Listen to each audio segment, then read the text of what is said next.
নমস্কাৰ সাৰ্বাধিকসকল আৰু মোৰ প্ৰিয় বন্ধু-বান্ধৱীসকল মই ইউজিচি নেটৰ 2024 চনৰ 18 জুনত যিখন অসমীয়া পেপাৰ হৈছিল সেই পেপাৰখনৰ যিখিনি এনসাৰ কি সেইখিনি মই ব্যক্তিগতভাৱে আপোনালোকক দিবলৈ যত্ন কৰিছিলোঁ যেহেতু অফিচিয়েল এনসাৰ কি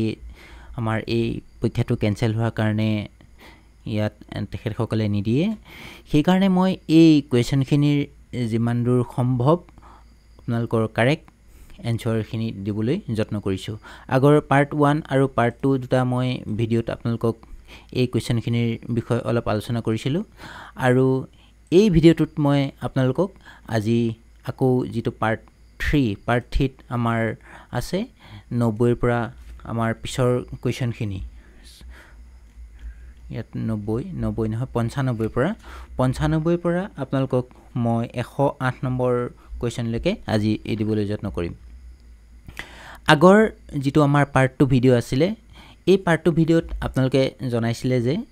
আমাৰ কস্তম্ভৰ লগত হস্তম্ভ মিলোৱা জলপেশৰ লগত মনকৰ বাহুবল শিকদাৰ লগত দুৰ্গাবৰ আৰু ধৰ্মনাৰায়ণৰ লগত সুকবি নৰনাৰায়ণ দেৱ আৰু সমৰ সিংহৰ লগত পীতাম্বৰ কবি গতিকে এই পাঁচালী কবি ওপৰত আহিছিল এই প্ৰশ্নটোৰ উত্তৰ মই অলপ দিয়া খেলিমেলি হৈছিল যেহেতু আপোনালোকে মোক কমেন্ট কৰি জনাইছে যে ইয়াৰ শুদ্ধ উত্তৰটো এনসাৰ 4 হ'ব লাগে তেনেহলে আহকচোন আজি আমি যিখিনি আমাৰ পাছৰ যিখিনি কোৱেশ্যন আহিছিল সেই কোৱেশ্যনখিনিৰ ওপৰত আলোচনা কৰোঁ এতিয়া আমি ইয়াৰ যদি প্ৰথম কোৱেশ্যনটো চাবলৈ যাওঁ আমাৰ 95 নম্বৰ কোৱেশ্যনটো এনেদৰে দিছে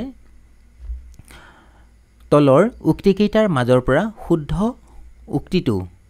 বা উক্তিকেইটা বাছি উলিয়াবলৈ দিছে ইয়াত যদি আমি প্ৰথমটো চাওঁ তেনেহলে দেখিম যে কি আছে মাধৱ কন্দলীৰ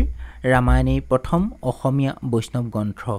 হয়নে বাৰু এটো সাগে নিশ্চয় নহয় কাৰণ আমি সকলোৱে জানো যে পহলাদ চৰিতক প্ৰথম অসমীয়া বৈষ্ণৱ গ্ৰন্থ বুলি কালিৰাম মেধিয়ে অভিমত প্ৰকাশ কৰিছিলে আৰু আপোনালোকে জানেই সাগে এই পহলাদ চৰিতখন হেম সৰস্বতীয়ে লিখা আৰু এই হেম সৰস্বতীৰ এজন তেখেত 14 শতিকাৰ প্ৰাক বৈষ্ণৱ কবি আছিলে আৰু হেম সৰস্বতী কি আছিল জানেনে কমতাধিপতি দুৰ্লভ নাৰায়ণৰ পৃষ্ঠপোষকতাত তেখেতে কাব্য ৰচনা কৰিছিল পহলাদ চৰিত আৰু হৰগৌৰী সংবাদ কাব্য তেখেতে ৰচনা কৰিছিল গতিকে এই উক্তিটো শুদ্ধ নহয় দ্বিতীয়টো চাওঁ আমি দ্বিতীয়টো লিখিছে মাধৱ কন্দলীৰ ৰামায়ণত ৰামৰ চৰিত্ৰটো বিষ্ণুৰ অৱতাৰ ৰূপে বৰ্ণিত হোৱা বাবেই শংকৰদেৱে তেওঁক পূৰ্বকবি অপ্ৰমাদী বুলি অভিহিত কৰিছে হয়নে বাৰু কাৰণ শংকৰদেৱে মাধৱদেৱক পূৰ্বকবি অপ্ৰমাদী বুলি অভিহিত কৰিছে এইটো হৈছে শুদ্ধ উক্তি আকৌ যদি আমি 3 নম্বৰটো চাওঁ 3 নম্বৰটো কেনেদৰে দিছে মাধৱ কন্দলীৰ ৰামায়ণত বিষ্ণুৱে ৰামৰূপে অৱতাৰ ধাৰণ কৰাৰ কথা থাকিলেও শৈৱ আৰু শাক্ত ধৰ্মৰ সৈতেও কবিগৰাকীৰ পৰিচিতিৰ প্ৰমাণ পোৱা যায় গতিকে এইটো শুদ্ধ কাৰণ যদিও তেখেতসকলে বিষ্ণু ৰামৰ অৱতাৰ কৈছে যে শৈৱ আৰু শাক্ত ধৰ্মৰ বিষয়েও এই কবিসকলে মত আগবঢ়াইছিল ইয়াত যদি আমি চাওঁ বি2 আৰু সি2 শুদ্ধ তাৰ পিছত আমি ডি2 চাওঁচোন মাধৱ কন্দলীৰ ৰামায়ণৰ পৰাই শংকৰদেৱে অসমত বৈষ্ণৱ ধৰ্মৰ প্ৰচাৰ কৰিবৰ বাবে প্ৰাথমিক অনুপ্ৰেৰণা লাভ কৰিছিল এইটো প্ৰকৃত শুদ্ধ নহয় তেখেতৰ যে এই ৰামায়ণখনৰ পৰাই যে তেখেতে বৈষ্ণৱ ধৰ্ম প্ৰচাৰৰ কাৰণে অনুপ্ৰেৰণা লাভ কৰিছিল তেনেকুৱা কথা নহয় তেখেতে আমাৰ অসমীয়া সংস্কৃতিৰ কাৰণে অসমীয়া সংস্কৃতিৰ ভঁৰাল শংকৰদেৱে চহকী কৰি থৈ গৈছে ইয়াৰ যদি আমি শুদ্ধ উত্তৰটো চাবলৈ যাওঁ বি2 আৰু সি2 শুদ্ধ ইয়াৰ যদি আমি শুদ্ধ উত্তৰ চাওঁ এনসাৰ 4টো ইয়াৰ শুদ্ধ উত্তৰ ইয়াতো আপোনালোকে এইটো কমেন্ট কৰিবচোন ইয়াৰ কাৰেক্ট অপচনটো 96 নম্বৰ কোৱেশ্যনটোলৈ আহোঁ 96 নম্বৰ কোৱেশ্যনটো এনেদৰে দিছে উক্তিকেইটাৰ মাজৰ পৰা শুদ্ধ উক্তিটো বা উক্তিকেইটা বাছি উলিয়াবলৈ দিছে এতিয়া যদি আমি প্ৰথমটো চাওঁ ভাৰতবৰ্ষলৈ ইণ্ডো আৰ্যৰ আগমনৰ ফলত মংগোলীসকলে প্ৰভুত্বৰ অৱসান ঘটে সমন্বয়ৰ ক্ষেত্ৰত স্থবিৰতা আহি পৰে হয় জানো বাৰু প্ৰভুত্ব ইয়াত চাওকচোন যেতিয়া ইণ্ডো আৰ্যসকল আগমনৰ ফলত মংগোলীসকলৰ প্ৰভুত্বৰ অৱসান ঘটিছিলে জানো হয়নে অৱদান ঘটা নাছিলে গতিকে এইটো শুদ্ধ নহয় আকৌ যদি বি2 চাওঁ ইণ্ডো আৰ্যৰ আগমনত ভাৰতবৰ্ষত অস্থিৰতাৰ সৃষ্টি হয় অস্থিৰতাৰ সৃষ্টি হয় জানো বাৰু অস্থিৰতাৰ সৃষ্টি নহয় অসমীয়া সংস্কৃতিকে ধৰি সমগ্ৰ ভাৰতৰ সংস্কৃতিলৈ বিপৰ্যয় নামি আহে হয়নে বাৰু এইটো শুদ্ধ নহয় ইয়াত যদি আমি সি নম্বৰটো চাওঁ মূলতঃ উত্তৰ পূব দিশৰ পৰা হোৱা ইণ্ডো আৰ্যৰ প্ৰব্ৰজনৰ ফলত ভাৰতবৰ্ষৰ দ্ৰাবিড়সকলৰ গুৰুত্ব বৃদ্ধি পায় আৰু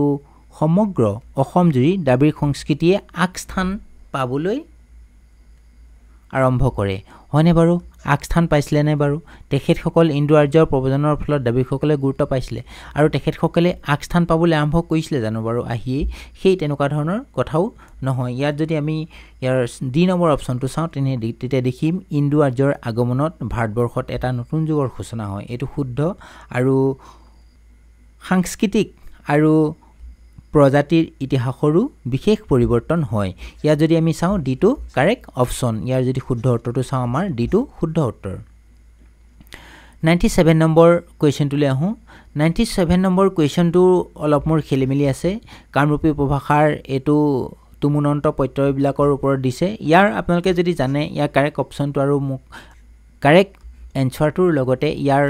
ওপৰত অকমান ডেসক্ৰিপচন আপোনালোকে কমেন্টত মোক লিখি দিব তেতিয়া যাতে মই নেক্সট ভিডিঅ'ত এই কুৱেশ্যনটোৰ ওপৰত আপোনালোকক ভালকৈ দিব পাৰো 98 নম্বৰ কুৱেশ্যনটোলৈ আহোঁ 98 নম্বৰ কুৱেশ্যনটো এনেদৰে দিছে বড়োমূলীয় ভাষাৰ দুটা প্ৰধান ভাষাগোষ্ঠী হৈছে অকা আৰু আৱৰ 2 নম্বৰটো হৈছে ৰাভা আৰু গাৰো 3 নম্বৰটো হৈছে খামতি আৰু গাৰো 4 নম্বৰটো হৈছে ৰাভা আৰু ধিমাল ইয়াৰ যদি আমি শুদ্ধ উত্তৰটো চাওঁ ইয়াৰ শুদ্ধ উত্তৰ হৈছে ৰাভা আৰু গাৰোসকল কি হৈছে বড়োমূলীয় দুটা প্ৰধান ভাষাগোষ্ঠীৰ ভিতৰত পৰে এইসকল এতিয়া আমি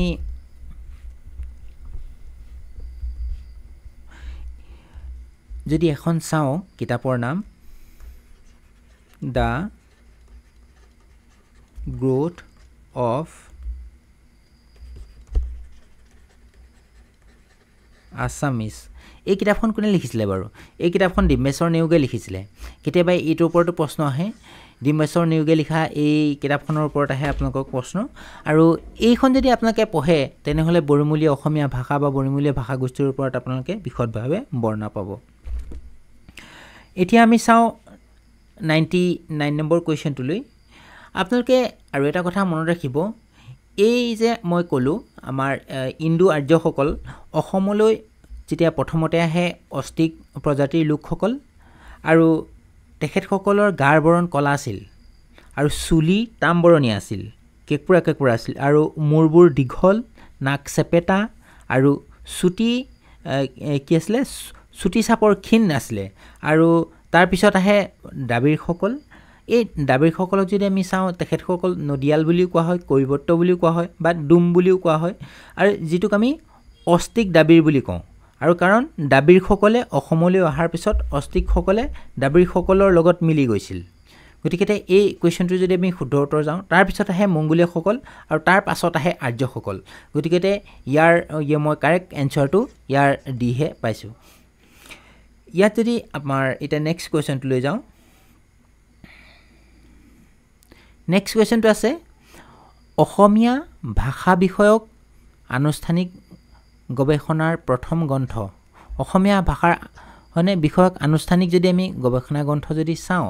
ইয়াত আমাৰ দেখিম এইকেইখন কোনে লিখা বাৰু আপোনালোকে জানেনে Assamese its formation and development এইখনৰ ওপৰত আপোনালোকে নিশ্চয় জানেই চাগে এইখন ডক্টৰ বাণীকান্ত কাকতিদেৱৰ তেখেতে এইখন 1941 চনত এইখন ৰচনা কৰিছিলে আৰু এইখনেই আছিলে ভাষা বিষয়ক আনুষ্ঠানিক গৱেষণামূলক গ্ৰন্থ আছিলে এইটো এনচাৰ 1 টু ইয়াৰ শুদ্ধ উত্তৰ আকৌ যদি আমি চাওঁ a few remarks on the Assamese language and vernacular education of Assam এইখন কোনে লিখিছিলে বাৰু জানেনে এ নেটিভ ছদ্মনামত লিখিছিলে এ নেটিভ ছদ্মনামত এইখন ৰচনা কৰিছিলে এ নেটিভ ছদ্মনামত আনন্দৰাম ঢেকিয়াল ফুকনে a few remarks on the Assamese language and vernacular education of Assam এইখন কিতাপ ৰচনা কৰিছিলে আনন্দৰাম ঢেকিয়াল ফুকনৰ ওপৰত UGC নেটৰ হওক বা স্লেটৰ এক্সামত 2021-22 চনৰ পৰা একেৰাহে প্ৰশ্ন আহি আছে আপোনালোকে আনন্দৰাম ঢেকিয়াল ফুকনৰ ওপৰত যদি চাই যায় তেনেহ'লে মই ভাবোঁ কি এটা 1 নম্বৰ কুৱেশ্যনৰ 1 মাৰ্ক পাবৰ কাৰণে আপোনালোকৰ যথেষ্ট সুবিধা হ'ব সেইটো কাৰণে এইটো মোষ্ট ইম্পৰ্টেণ্ট হয় আপোনালোকে মনত ৰাখিব এতিয়া তাৰ পিছতো আছে আৰু কেতিয়াবা এইখনৰ কিমান চনত ৰচনা কৰিছিলে সেইটো দি দিব পাৰে এইটো আপোনালোকে মনত ৰাখিব 1855 চনত আকৌ কেতিয়াবা নহ'লে আপোনাৰ এই গোটেইখন কিতাপ দি দিব তাৰ আপোনালোকৰ ৰচনাৰ কাল হিচাপত আপোনালোকৰ কুৱেশ্যন এনেকৈ দি দিব পাৰে এতিয়া 3 নম্বৰ অপশ্যনটো চাওঁ আছামিজ ইটছ অৰিজিন এণ্ড ছাবষ্ট্ৰাম এতিয়া যদি আমাৰ এইটো চাওঁ এই কিতাপখন লিখিছিলে ভগৱান মৰলে 2009 চনত এইখন তেখেতে ৰচনা কৰিছিলে আৰু যদি আমি 4 নম্বৰ চাওঁ ষ্ট্ৰাকচাৰ অফ আছামিজ এইখন গোলোকচন্দ্ৰ গোস্বামী দেৱৰ এইখন 1982 তেখেতে এইখন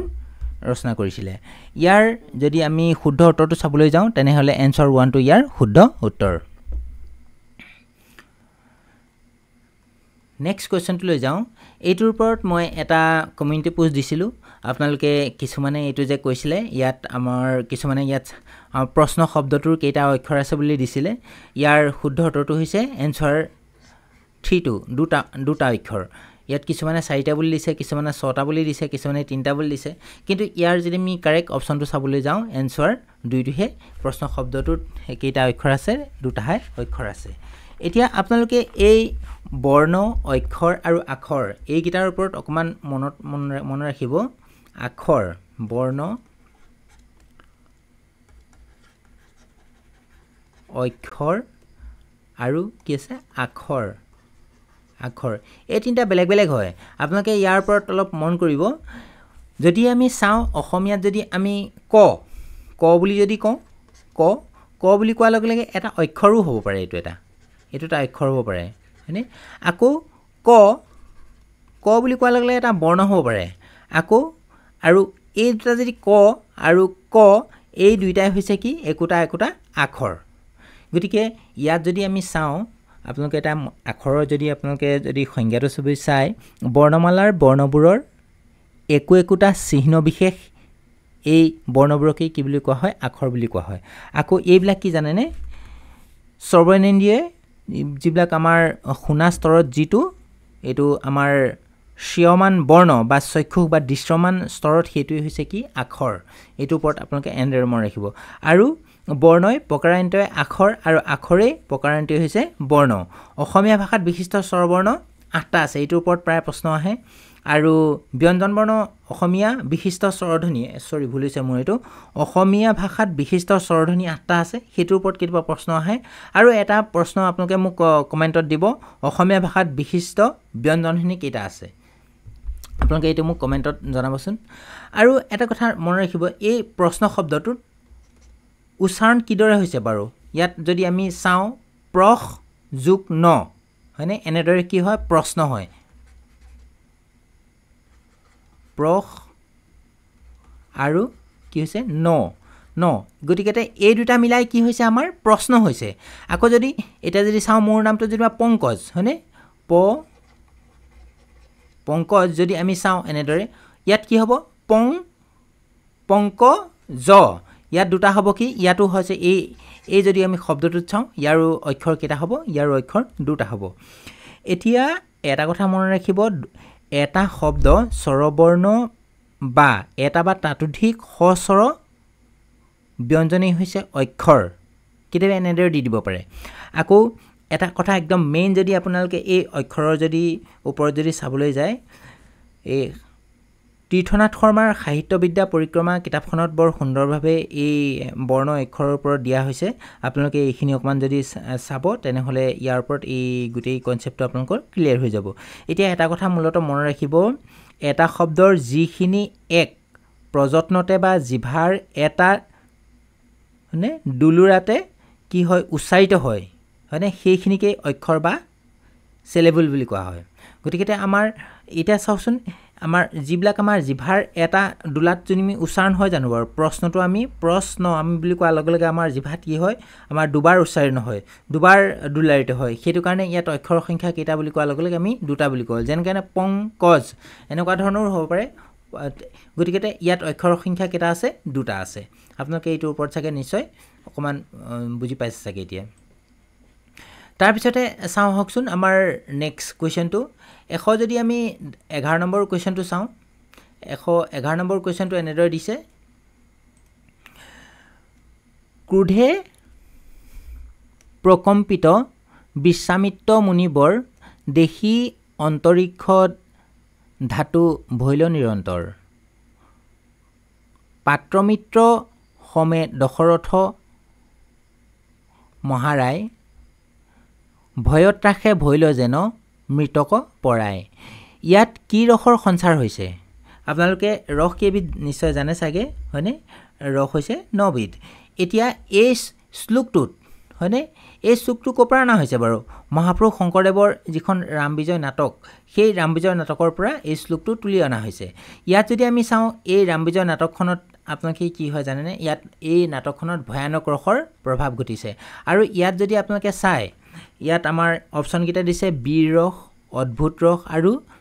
বিভৎ ৰস ইয়াত যদি আমি চাওঁ ইয়াত চাওকচোন ক্ৰোধে প্ৰকম্পিত বিশ্বামিত্ৰ মুনিবৰ দেখি অন্তৰীক্ষ ধাতু ভৈল নিৰন্তৰ গতিকে ইয়াত কি হৈছে ক্ৰোধ হৈছে হয়নে যদি আমি এই ৰসৰ ওপৰত যদি চাওঁ তেনেহলে আপোনালোকে দেখিব যিবিলাক আমাৰ বীৰ ৰস এই বীৰ ৰসবিলাকত কি হয় জানেনে তাত গৰ্ব থাকে বিতৰ্ক থাকে ৰোমাঞ্চ থাকে আৰু মহৎ কাৰ্য কি হয় সম্পাদন হয় এই বীৰ ৰসত আকৌ যদি আমি অদ্ভুত ৰসত চাওঁ কিছুমান কি হয় বস্তু দেখি আমি বিস্ময়ত শিহৰিত হওঁ বা কম্পিত হওঁ সেই তেনেকুৱাবিলাকত কি হয় অদ্ভুত ৰসৰ প্ৰভাৱ ঘটে আৰু বিভৎ ৰসৰ যদি চাওঁ আমাৰ ঘৃণা হ'ব বা দুখ হ'ব গ্লানি হ'ব এই তেতিয়া কি হয় বিভৎ ৰসৰ প্ৰয়োগ ঘটিব আকৌ যদি আমি ভয়ানক ৰসত যদি চাওঁ তেতিয়া কি হ'ব ত্ৰাস হ'ব হয়নে ত্ৰাস ইয়াত ত্ৰাসৰ সৃষ্টি হৈছে আকৌ কি হ'ব জাননে উদ্বেগৰ সৃষ্টি হ'ব পলায়নৰ সৃষ্টি হ'ব বা উদ্দীপিত কম্পন এনেকুৱাবিলাক কি হয় এই ভয়ানক ৰসত প্ৰভাৱ ঘটে ইয়াৰ যদি আমি কাৰেক্ট অপচনটো চাব যাওঁ এনসাৰ 4 টো ইয়াৰ শুদ্ধ উত্তৰ নেক্সট কোৱেশ্চনটো চাওঁ আমি 102 নম্বৰ কোৱেশ্চনটো ইয়াত দিছে অলংকাৰৰ ওপৰত মই আপোনালোকক আগৰ ভিডিঅ'ত আপোনালোকক কৈছোঁ আৰু এই ৰসৰ ওপৰতো আপোনালোকক মই আগৰ ভিডিঅ'ত আপোনালোকক কৈছিলোঁ ইয়াত যদি আমি চাওঁ নেক্সট 102 নম্বৰ কোৱেশ্চনটো তলৰ কোনটো শব্দ অলংকাৰ নহয় শব্দ অলংকাৰ আৰু অৰ্থ অলংকাৰৰ ওপৰত মই আপোনালোকক কৈছিলোঁ ইয়াত যদি আমি চাওঁ শব্দ অলংকাৰ কেইবিধ বাৰু জানেনে শব্দ অলংকাৰ 6 বিধ এবিধ কি জানেনে অনুপ্ৰাস শ্লেষ বক্তোক্তি যমক পুনৰুক্তপদাভাস আৰু অনুপ্ৰাস ইয়াত শব্দ অলংকাৰ নহয় বুলি দিছে গতিকে ইয়াত কোনটো নহয় তেনেহলে এই ৰূপকটো নহয় এইকেইটাৰ ওপৰত যমক কি পুনৰুক্তপদাভাস কি অনুপ্ৰাস কি ইয়াৰ ওপৰতো মই আগৰ ভিডিঅ'ত আপোনালোকক দিবলৈ যত্ন কৰিছিলোঁ 103 নম্বৰ কোৱেশ্চনটোলৈ যাওঁ তলৰ কোনটো ভাষা তিব্বতবৰ্মী শাখাৰ উত্তৰ অসম থালৰ অন্তৰ্ভুক্ত নহয় বুলি দিছে ইয়াত চাবচোন তিব্বতবৰ্মী শাখা যিখিনি আছে আমাৰ ইয়াত যদি চাওঁ আমাৰ যিখিনি অৰুণাচল প্ৰদেশৰ কিছুমান যিখিনি সেইখিনি পৰে আমাৰ তিব্বতবৰ্মী শাখাৰ ভিতৰত আমাৰ ইয়াত গোটেইখিনি যদি চাওঁ আমাৰ দফলা আৱৰ অকা আৰু খামতি ইয়াত যদি আমি এই দফলা বুলি কোৱা হয় অৰুণাচল প্ৰদেশৰ জনগোষ্ঠীৰ ওপৰত দিছে এইকেইটা এই দফলা বুলি কওঁতে আমি বৰ্তমান নিচি বুলি কওঁ আপোনালোকে এইটো জানে চাগে আকৌ যিবিলাক আৱৰ এইবিলাকক আদি বুলি কওঁ আমি আদি যিবিলাক জনগোষ্ঠী আৰু অকাটো আমাৰ হুৰুচ জনগোষ্ঠীও বুলি কোৱা হয় আৰু খামতিসকলক হৈছে আপোনালোকে নিশ্চয় জানি আছে টাই খামতি ইয়াত এইটো নহয় বুলি দিছে গতিকে এই খামতি জনগোষ্ঠীটো নহয় ইয়াৰ শুদ্ধ উত্তৰটো হৈছে তিব্বতবৰ্মী শাখাৰ এইটো হৈছে টাইমূলীয় শাখা আৰু ইয়াৰ তিব্বতবৰ্মী শাখাৰ অন্তৰ্গত মূল অন্তৰ্ভুক্ত নহয় বুলি কৈছে ইয়াৰ শুদ্ধ উত্তৰটো হৈছে কি এনসাৰ 4 টো ইয়াৰ শুদ্ধ উত্তৰ ইয়াত আমাৰ নেক্সট কোৱেশ্চনটোলৈ যাওঁ 104 নম্বৰ কোৱেশ্চনটো 104 নম্বৰ কোৱেশ্চনটো দিছে অসমীয়া আৰু ইংৰাজী অভিধানৰ প্ৰণেতা কোন অসমীয়া আৰু ইংৰাজী অভিধানৰ প্ৰণেতা কোন আছিল বাৰু জানেনে আপোনালোকে নিশ্চয় এইটোৰ ওপৰত জানেই চাগে এইটো কোন আছিলে মাইলছ বেনছন চাহাবে কি কৰিছিলে অসমীয়া আৰু ইংৰাজী অভিধানখন প্ৰণয়ন কৰিছিলে বা ৰচনা কৰিছিলে যদি এইখনৰ ওপৰত মই আগতেই কৈছিলোঁ যে যদুৰাম ডেকা বৰুৱাই তেখেতৰ এখন অপ্ৰকাশিত অভিধান বঙলা অসমীয়া অভিধানখন তেখেতে ৰচনা কৰিছিলে সেইখন তেখেতে এইটো কেতিয়াবা আহে এইটো প্ৰায় পৰীক্ষাত আহে যদুৰাম ডেকা বৰুৱা তেখেতে এইখন বঙলা অসমীয়া অভিধানখন 1839 চনত লিখিছিলে যদিও কিন্তু এইখন প্ৰকাশ হৈ নোলাল এই আধা লিখা হৈ ওলালে এই যদুৰাম ডেকাৰ এই বঙলা অসমীয়া অভিধানখনকে মূল গ্ৰন্থ হিচাপে লৈ কি কৰিছিলে মাইলছ বেনছন চাহাবে তেখেতৰ অসমীয়া আৰু ইংৰাজী অভিধানখন প্ৰণয়ন কৰিছিলে এইটোৰ ওপৰত এনেদৰে কুৱেশ্যন আহে তাৰপিছতে আমি চাওঁ 105 নম্বৰ কুৱেশ্যনটো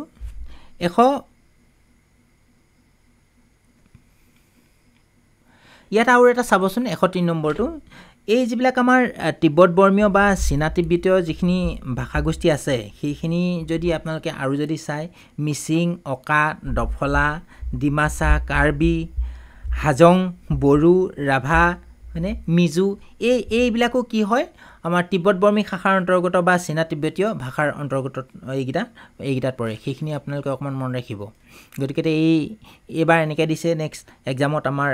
বোলে দফলা বা হাজং বা বড়োসকল বা ৰাভা মিজুসকল কোনটো জনগোষ্ঠীৰ অন্তৰ্গত তেনেকৈও দি দিব পাৰে আকৌ আমি চাওঁ নেক্সট কুৱেশ্যনটো 105 নম্বৰ কুৱেশ্যনটোলৈ যাওঁ ডেছক্ৰিপটিভ কেটেলগ অফ আছামিজ মনোস্ক্ৰিপ্ট গ্ৰন্থৰ সম্পাদক কোন এইখনৰ সম্পাদক কোন বাৰু জানেনে এইখনৰ শুদ্ধ উত্তৰটো হৈছে কি হেমচন্দ্ৰ গোস্বামী এইখন ৰচনা কৰিছিলে আৰু এইখন তেখেতে 1930 চনত এইখন সম্পাদনা কৰি উলিয়াইছিলে 106 নম্বৰ কুৱেশ্যনটোলৈ যাওঁ 106 নম্বৰ কুৱেশ্যনটো আছে প্ৰাচীন অসমীয়া পুথিচিত্ৰৰ সংযোজিত ক্ষুদ্ৰ যিবিলাক আমাৰ প্ৰতিকৃতি বা যে মনুস্ক্ৰিপ্ট আৰ্ট এইটো কি বুলি কয় মিনিয়েচাৰ আৰ্ট বুলি কোৱা হয় যাৰ এইবোৰৰ মূল আৰ্হি কি আছিলে টাই চিত্ৰশৈলী মোগল শিল্পৰীতি আৰু দ্ৰাবিড় শিল্পৰীতি আৰু চীনা চিত্ৰৰ আৰ্হি ইয়াৰ যদি আমি শুদ্ধ উত্তৰটো চাওঁ ইয়াত যদি আমি প্ৰাচীন অসমীয়া পুথিচিত্ৰৰ সংগীত শুদ্ধ যদি আমি প্ৰতিকৃতি চাওঁ ইয়াৰ মূল আৰ্হি আছিলে টাই চিত্ৰশৈলী ইয়াৰ শুদ্ধ উত্তৰ এনচাৰ 1 টো ইয়াৰ শুদ্ধ উত্তৰ আপোনালোকে এটা কথা মনত ৰাখিব টাই আহোম শৈলীৰ দুখন তলিপতীয়া যিখিনি আমাৰ তোলাপতীয়া যি পুথি আছিলে সেইকেইখন হৈছে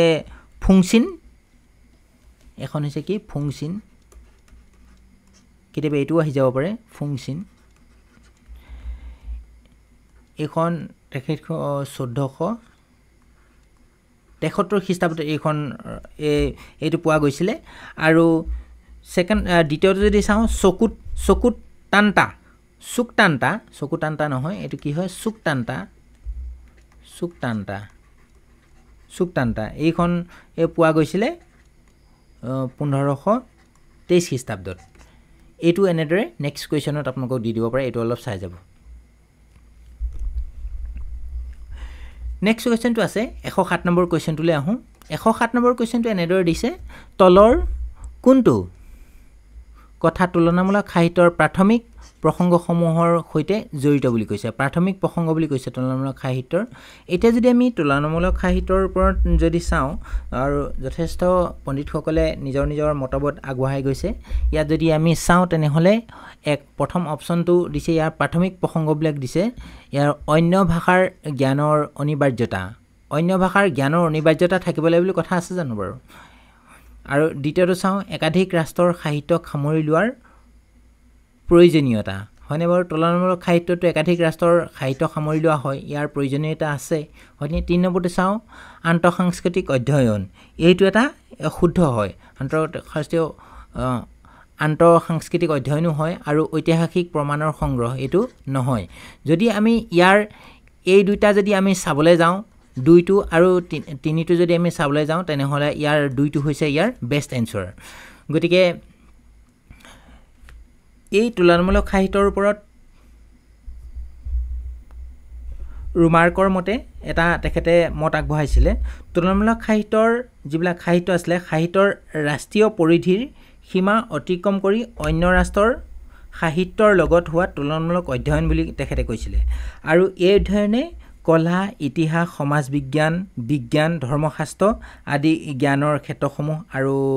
সাহিত্যৰ পাৰস্পৰিক সম্বন্ধ আছে বুলি তেখেতে মত প্ৰকাশ কৰিছিলে এইটো ওপৰত এনেদৰে নেক্সট কুৱেশ্যনত দি দিব পাৰে 108 নম্বৰ কুৱেশ্যনটোলৈ আহোঁ 108 নম্বৰ কুৱেশ্যনটো এনেদৰে দিছে ইয়াক বচনৰ মতে এটা ভাষাৰ ভাষিক চিহ্নৰ দ্বাৰা অৰ্থাৎ ভাষাটোৰ শব্দ শব্দগুচ্ছ আৰু বাক্যৰ দ্বাৰা সেই ভাষাৰে এটা ভাষিক চিহ্নৰ নিৰ্বাচন বা ব্যাখ্যাক তুলনামূলক বা যিবিলাক আমাৰ অনুবাদ হয়নে এই ব্যাখ্যাক অনুবাদৰ কোনটো শ্ৰেণীত ধৰা হয় ইয়াক বচনৰ মতে তেখেতে কি কৈছিলে আমাৰ এটা ভাষাৰ চিহ্নৰ দ্বাৰা ভাষাটোৰ শব্দ আৰু শব্দগুচ্ছ বাক্যৰ দ্বাৰা এই ভাষাটোৰ আন ভাষিক চিহ্নৰ নিৰ্বাচন বা ব্যাখ্যাক অনুবাদ কোনটো শ্ৰেণীত ধৰা হয় প্ৰথমটো দিছে অন্তঃভাষিক অনুবাদ দ্বিতীয়টো হৈছে কি আন্তঃভাষিক অনুবাদ 3 নম্বৰটো দিছে কি আন্তঃসাংকেতিক অনুবাদ আৰু ভাষান্তৰণ গতিকে ইয়াৰ কাৰেক্ট অপশ্যনটো কোনটো বাৰু আপোনালোকে জানেনে এইটো মোক কমেণ্টত গৈ আপোনালোকে জনাবচোন ইয়াৰ শুদ্ধ উত্তৰটো আৰু ইয়াক বচনৰ ওপৰত বা অনুবাদ সাহিত্যৰ ওপৰত প্ৰায় কুৱেশ্যন আহে অনুবাদ সাহিত্য আৰু তুলনামূলক সাহিত্যৰ ওপৰত প্ৰায় কুৱেশ্যন আহে এইখিনিৰ ওপৰতো আপোনালোকে অকণমান চাই যাব আজিৰ ভিডিঅ'টোত মই এইটো আপোনালোকে কমেণ্টত মোৰ ইয়াৰ কাৰেক্ট এনচাৰটো দিব আপোনালোকে নেক্সট ভিডিঅ'ত মই আকৌ তাৰ পিছৰ কুৱেশ্যনখিনি আলোচনা কৰোঁতে ইয়াৰ বিষয়ে মই আলোচনা কৰিম আজিৰ ভিডিঅ'টো মই এইখিনি আলোচনা কৰিলোঁ নেক্সট ভিডিঅ'ত আকৌ মই যিখিনি কুৱেশ্যন আছে সেই কুৱেশ্যনখিনিৰ ওপৰত আলোচনা কৰিম